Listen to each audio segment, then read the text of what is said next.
সব সময় দেখি আমরা ট্রাকের অবাধ বিচরণের জন্য ট্রাকের ড্রাইভাররা যেভাবে গাড়ি চালায়, ঘুম ঘুম অবস্থায় গাড়ি চালায়, এতে খুব খারাপ অবস্থা। প্রতিনিয়তই অ্যাক্সিডেন্ট ঘটছে। শিয়া বাটার ও ভিটামিন ই সমৃদ্ধ লিলি হালাল বিউটি সোপ, তারুণ্যময় উজ্জ্বল ত্বকের জন্য।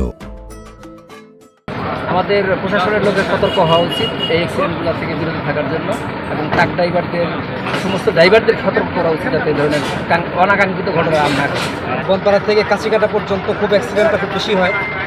এটা প্রশাসনিকভাবেও আগে আসা দরকার এবং প্রত্যেকটা ড্রাইভারদেরকে সতর্ক হওয়া উচিত। জনগণ চলাচল করবে রাস্তায়। আসলে যদি আমাদের অবস্থা, যেমন এই জায়গাটায় খুব মারাত্মক, মাঝখানে কিছুদিন ডাকাতি হয়েছে, তো প্রশাসন যদি একটু মজবুত আকার ধারণ করে বা প্রশাসন যদি একটু খেয়াল করে, তাহলে আমাদের জনগণের জন্য দুর্ভোগটা কমে যাবে।